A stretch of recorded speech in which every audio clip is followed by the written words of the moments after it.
Hello, my tiny loves. We are down to just 2 chapters left in The Borrowers. So I'm going to read chapter 19 today. And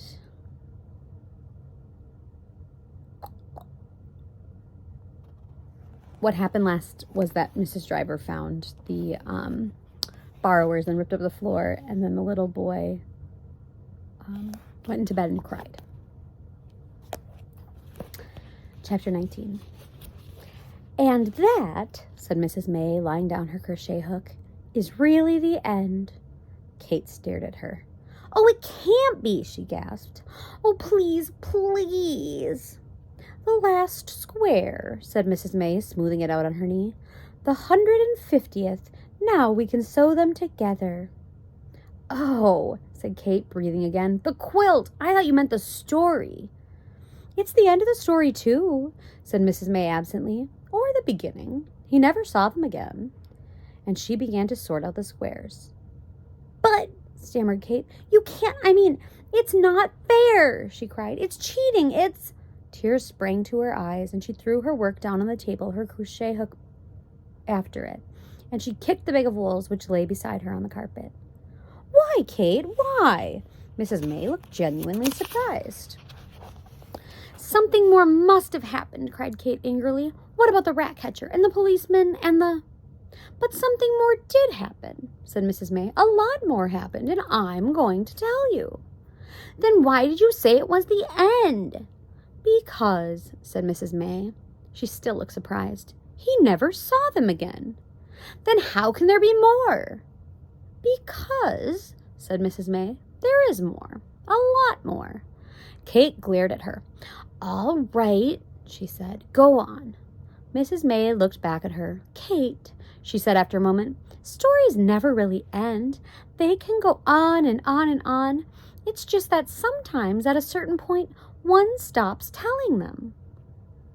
"But not at this kind of point," said Kate. "Well, thread your needle," said Mrs. May, "with gray wool this time, and we'll sew these squares together. I'll start at the top and you can start at the bottom. First a gray square, then an emerald, then a pink, and so on." "Then you didn't really mean it," said Kate irritably, trying to push the folded wool through the narrow eye of the needle, "when you said he never saw them again." "But I did mean it," said Mrs. May. "I'm telling you just what happened. He had to leave suddenly at the end of the week because there was a boat to India and a family who could take him. And for 3 days before he left, they kept him locked up in those 2 rooms. "For 3 days?" exclaimed Kate. "Yes. Mrs. Driver, it seemed, told Aunt Sophie that he had a cold. She was determined, you see, to keep him out of the way until she got rid of the borrowers." "And did she?" asked Kate.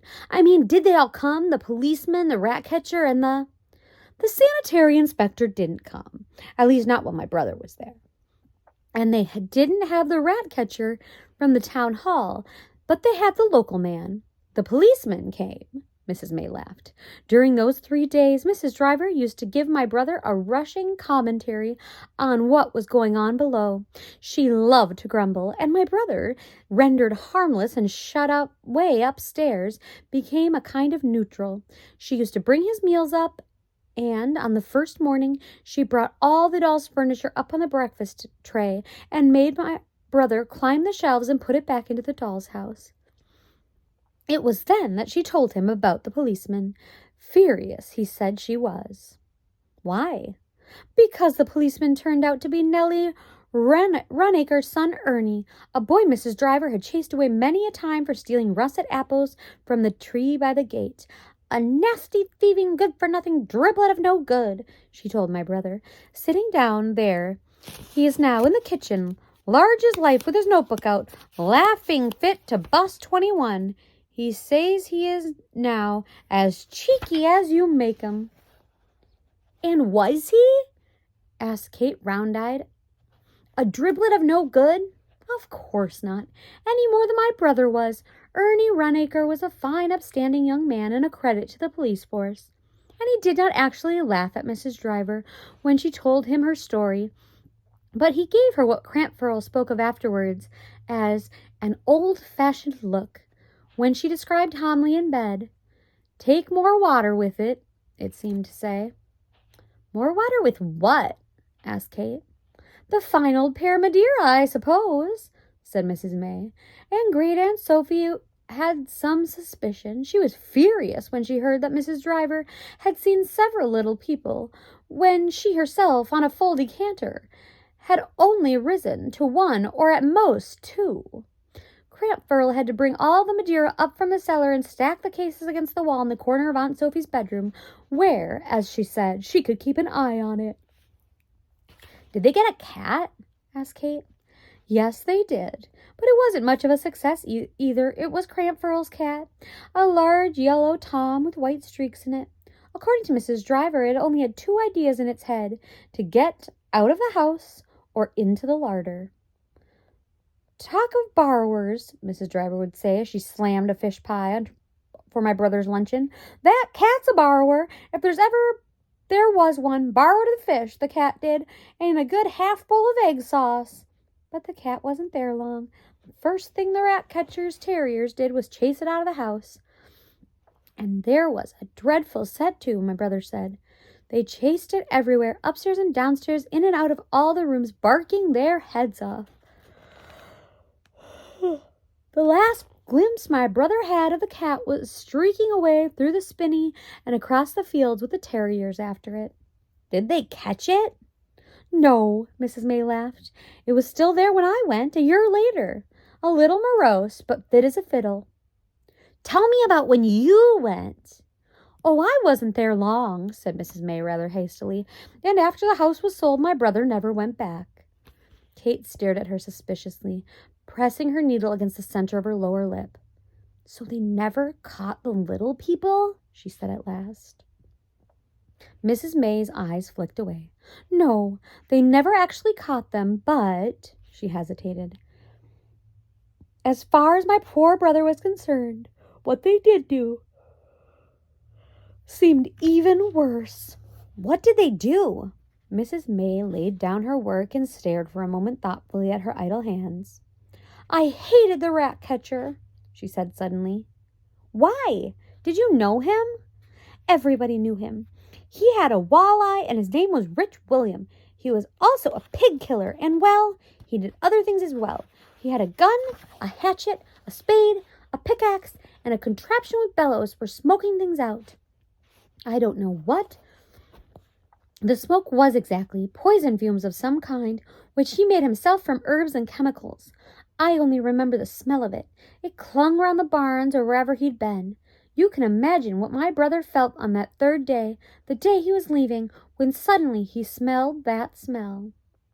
He was all dressed up and ready to go. The bags were packed, and down in the hall Mrs. Driver came and unlocked the door, and took him down the passage to Aunt Sophie. He stood there, stiff and pale, in gloves and an overcoat, beside the curtained bed. "Seasick already?" Aunt Sophie mocked him, peering down at him over the edge of the great mattress. "No," he said, "it's that smell." Aunt Sophie lifted her nose and sniffed. "What smell is it, Driver?" "It's the rat catcher, m'lady," explained Mrs. Driver, reddening, "down in the kitchen." "What?" exclaimed Aunt Sophie. "Are you smoking them out?" She began to laugh. Oh dear, she gasped. "If you don't like them, Driver, the remedy is simple." "What is that, m'lady?" asked Mrs. Driver coldly, but even her chins were red. Helpless with mirth, Aunt Sophie waved her ringed hand towards her, her eyes screwed up as her shoulders shaking. "Keep the bottle corked," she managed at last, and motioned them weakly away. They heard her laughing still as they went on the stairs. "She don't believe in them," muttered Mrs. Driver, and she tightened her grip on my brother's arm. "More fool her, she'll change her tune like enough when I take them up afterwards, laid out in sizes on a clean piece of newspaper." And she dragged him roughly across the hall. The clock had been moved, exposing the wainscot. As my brother saw at once, the hole had been blocked and sealed. The front door was open as usual, the sunshine streaming in. The bag stood there beside the fiber mat, cooking a little in the golden warmth. The fruit trees beyond the bank shed their petals and were lit with tender green, and transparent in the sunlight. Plenty of time, said Mrs. Driver, glancing up the clock. Cab's not due till 3:30. The clock stopped, said my brother. Mrs. Driver turned. She was wearing her hat and her best black coat, ready to take him to the station. She looked strange and tight, chapel-going, but not a bit like Driver. So it has, she said. Her jaw dropped and her cheeks became heavy and pendulous. It's moving it, she decided after a moment. It'll be all right, she went on, once we get it back. Mr. Frith comes on Mondays, and she dragged again at his arm above the elbow. Where are we going? He asked, holding back. Along to the kitchen. We've got a good 10 minutes. Don't you want to see him caught? No, he said, no, and pulled away from her. Mrs. Driver stared at him, smiling a little. I do, she said. I'd like to see him close. He puffs this stuff in and they come running out. At least that's how it works with the rats. But first, he says, you block up all the exits. And her eyes followed him to the hole below the wainscot. How did they find it? The boy asked. Puttied it looked, with a square of brown paper pasted on it crooked. Rich William found it. That's his job. They could unstick that, said the boy after a moment. Mrs. Driver laughed.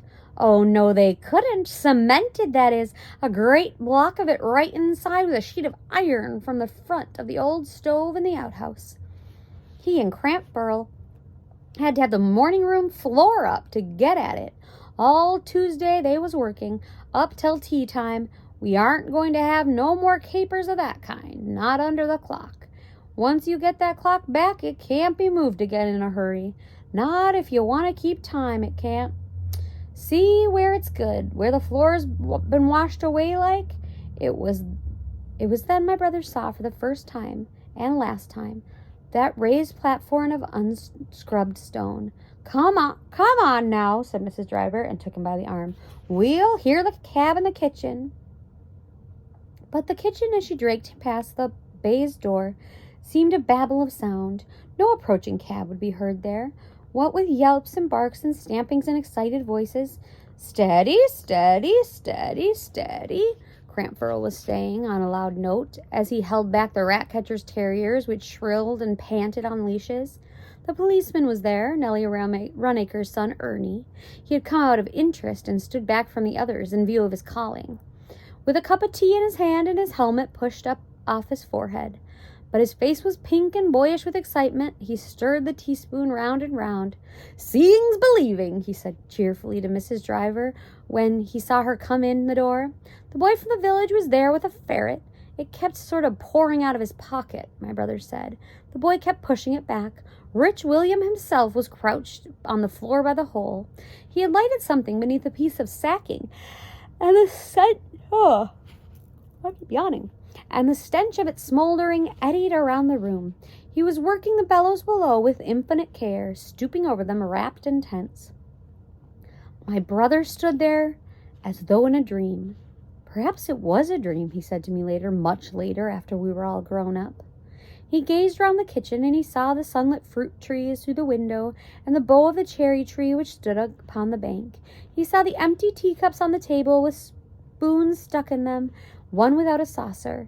He saw, propped against the wall, close beside the baize door, the rat-catcher's belongings, a frayed coat, patched with leather, a bundle of rabbit snares, 2 sacks, a spade, a gun, and a pickaxe. Stand by now, Rich William was saying. There was a rising note of excitement in his voice, but he did not turn his head. Stand by, ready now to slip the dogs. Here's this. It's 2 full pages. Look at that. So here we have the boy. Mrs. Driver. That would be the policeman. There's the boy with the ferret. There's the rat catcher. And then there's Crampfurl with the terriers. So that's the whole picture. See the details in there? All right.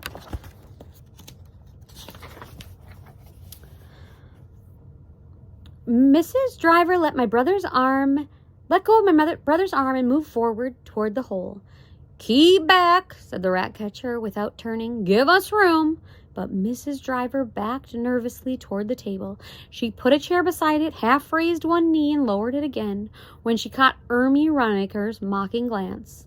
All right, Ma, he said, cocking one eyebrow. We'll give you a leg up when the time comes. And Mrs. Driver threw him a furious look. She snatched up the 3 cups from the table and stumped away with them angrily into the scullery. Seemingly smutch of something or other, my brother heard her mutter as she walked past him. At these words, suddenly my brother came to life. He threw a quick glance about the kitchen. The men were absorbed, all eyes on the rat catcher except for those of the village boy who was getting out his ferret. Stealthily, my brother drew off his gloves and began to move backwards, slowly, toward the green baize door. As he moved, gently stuffing his gloves to his pocket, he kept his eyes on the group around the hole. He paused a moment beside the rat catcher's tools and stretched out a wary, groping hand. His fingers closed at last on a wooden handle. Smooth it was and worn with wear. He glanced down quickly to make sure. Yes, it was as he hoped, the pickaxe.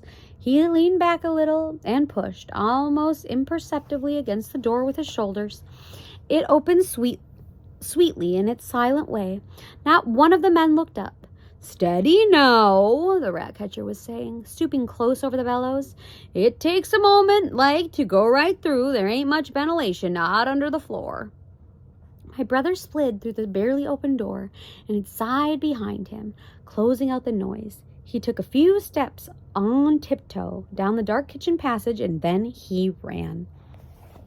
There was the hall again, steeped in sunshine, with his bags beside the door. He bumped against the clock, and it struck a note, a trembling note, urgent and deep. He raised the pickaxe to the height of his shoulder and aimed a sideways blow at the hole below the wainscot. The paper tore, a few crumbs of plaster fell out, and the pickaxe rebounded sharply, jarring his hands. There was indeed iron behind the cement. Something immovable. Again he struck. Again and again. The wainscot above the hole began to split and scratched, and the paper hung down in strips. But still the pickaxe bounced. It was no good. His hands, wet with sweat, were sliding and slipping on the wood.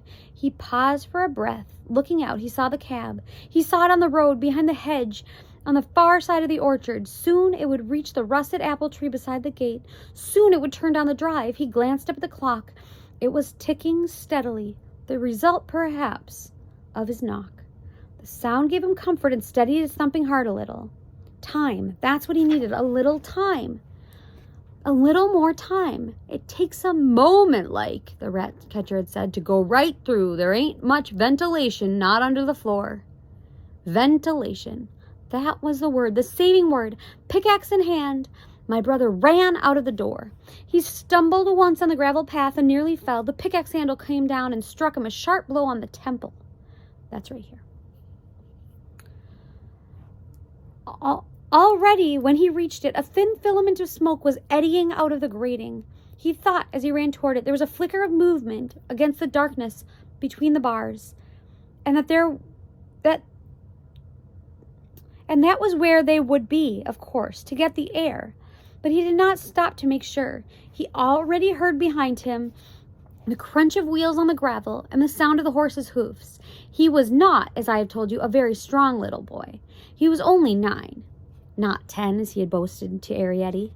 But with 2 great blows on the brickwork, he dislodged one end of the grating, and it fell down sideways, slightly on a slant, hanging, it seemed, by one nail. Then he clambered up the bank and threw the pickaxe with all his might into the long grass beyond the cherry tree. He remembered thinking as he stumbled back, sweaty and breathless, toward the cab, how that, too, the loss of a pickaxe, would cause its own kind of trouble later.